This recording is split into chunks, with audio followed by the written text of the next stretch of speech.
अस्सलामुअलैकुम व्यूवर्स, कैसे हैं आप सब। Hope you all are doing well. Welcome to my channel prose word.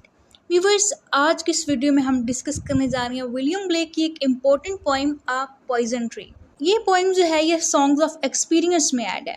अब चूँकि ये सॉन्ग्स ऑफ एक्सपीरियंस में है तो this poem explore darker complex emotions like anger, hypocrisy and deceit.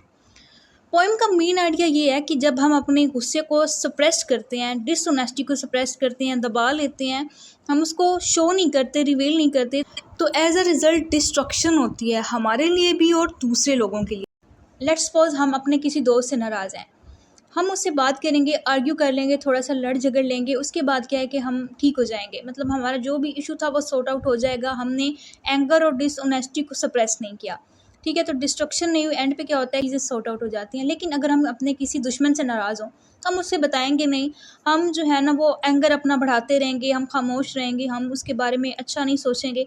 तो हम उससे बताएंगे नहीं तो इससे क्या है कि डिस्ट्रक्शन होगी और ये इसके जो रिज़ल्ट हैं, कॉन्सिक्वेंसेज हैं, वो अच्छे नहीं होंगे। सेम यही चीज़ जो है, यही मेन आइडिया है पॉइजन ट्री का। राइटर का शॉर्ट्स है इंट्रो डिस्कस कर लेते हैं, उसके बाद डिस्कस करते हैं पोएम का स्ट्रक्चर और line by line explanation. William Blake ji 1757 में बर्थ हुई इनकी और 1827 में डेथ हो गई। He is English poet, painter, engraver of the romantic age. Romantic age में इनको इंक्लूड किया जाता है। Known for illustrated poetry collection like Songs of Innocence and Songs of experience.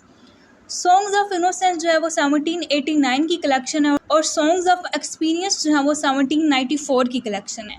इन दोनों में ना डिफरेंस है, किस तरह से इनोसेंस और एक्सपीरियंस का। जो सॉन्ग्स ऑफ इनोसेंस है ना, उसमें एक होपफुल वर्ल्ड दिखाई गई है, प्योर वर्ल्ड डिपिक्ट की गई है through the hopeful I of childhood, ठीक है। रिलीजन इसमें प्योर है, होपफुल है।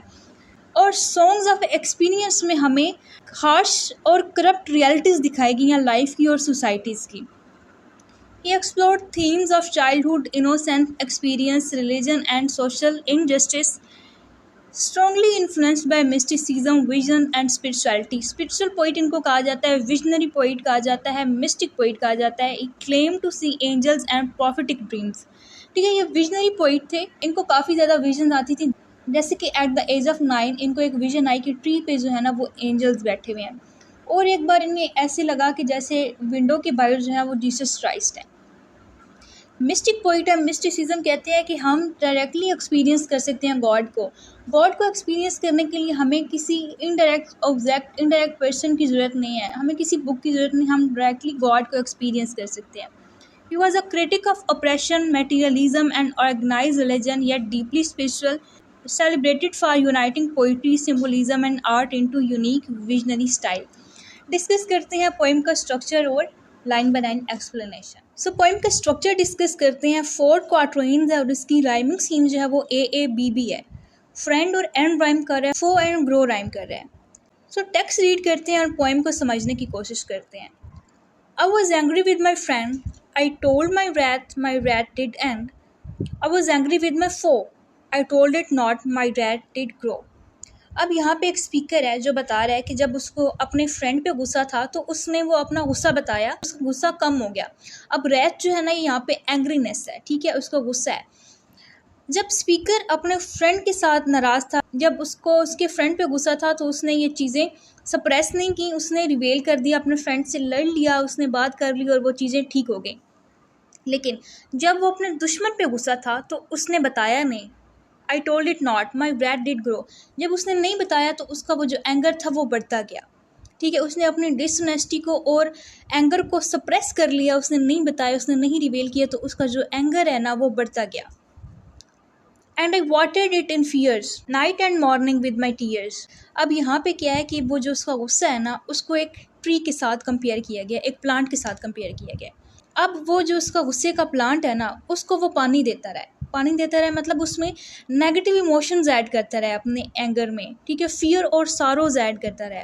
Night and morning with my tears, कि रात दिन वो अपने इस एंगर के प्लांट को गुस्से से और नेगेटिव इमोशन से जो है वो पानी देता रहे, मतलब उसकी नरिशमेंट करता रहे। And I sunned it with smiles and with soft deceitful wiles. And I sunned कहते हैं नरिश करना, ये यहाँ पे जो है वो उसको ना फेक फ्रेंडशिप के साथ नरिश करता रहा है, उसने अपनी ट्रू फीलिंग्स को हाइड किए रखा है। वाइल्स मीन ट्रिक्स आर कनिंगनेस। तो स्पीकर क्या करता रहा, वो जो उसका ट्री है गुस्से का, उसको वो पानी देता रहा, उसमें वो fake friendship, fake smile add करता रहा, मैनिपुलेशन ऐड करता रहा, हिपोक्रेसी ऐड करता रहा। अब क्या होगा कि जो उसका ट्री ऑफ एंगर है ना, वो ऐसे ग्रो करता जाएगा और उस पर एक एप्पल प्रोड्यूस होता है। And it grew both day and night till it bore an apple bright. अब जो उसका गुस्से का प्लांट है वो ग्रो कर और उस पर एक एप्पल आ गया। अच्छा, यहाँ पे जो है ना एप्पल एज अ रेफरेंस भी यूज़ किया गया क्रिश्चियनिटी में, जो ट्री ऑफ एप्पल है यानी कि ट्री ऑफ नॉलेज, जो कि गार्डन ऑफ ईडन में था। ये एप्पल सिंबलाइज करता है टेम्पटेशन को, सिन को, हिडन ब्रेथ को। गार्डन ऑफ ईडन में जब सैटर्न ने ईव को टेम्प्ट किया और ईव को मैनिपुलेट किया कि ये एप्पल तुम खा लो, और as a result Eve apple खा लेती है, एडम एप्पल खा लेते हैं, उनको दुनिया में भेज दिया जाता है as a punishment. And my foe beheld it shine and he knew that it was mine।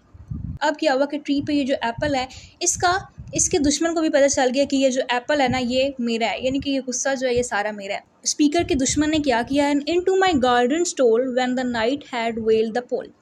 रात को चुपके चुपके वो इसके गार्डन में आ गया उस एप्पल को खाने के लिए। ठीक है, चुपके चुपके रात के अंधेरे में जो स्पीकर का दुश्मन है, जो स्पीकर का फो है, वो इसके गार्डन में आता है। In the morning glad I see my foe outstretched beneath the tree। अब सुबह जब स्पीकर आता है अपने गार्डन तो वो देखता है कि इसके दुश्मन का काम तमाम हुआ पड़ा है, क्योंकि उसने वो एप्पल खाया जो फुल ऑफ एंगर था, जो एंगर से बना था, और उसका काम तमाम हो गया। एंगर के एप्पल खाने की वजह से उसकी डेथ हो गई। मीन्स कि जो सप्रेस्ड एंगर है और डिसऑनेस्टी है, it leads to destruction for both our self and others. Poem के मेन थीम्स हैं जी anger and suppression, deception and hypocrisy, sin and temptation, consequences of revenge and moral lessons। So viewers, ये थी हमारी आज की video. इसमें हमने डिस्कस की विलियम ब्लेक की एक famous point, a poison tree. Hopes आपको ये वीडियो अच्छी लगी होगी। वीडियो अच्छी लगी है तो वीडियो को लाइक ज़रूर करें। प्रोज वर्ड पे न्यू है तो जल्दी से चैनल को सब्सक्राइब कर लें। चैनल को सपोर्ट करेंगे तो इस तरह की मज़ीद वीडियोज़ देख पाएंगे। Thanks for watching. मिलते हैं आपसे नेक्स्ट वीडियो में।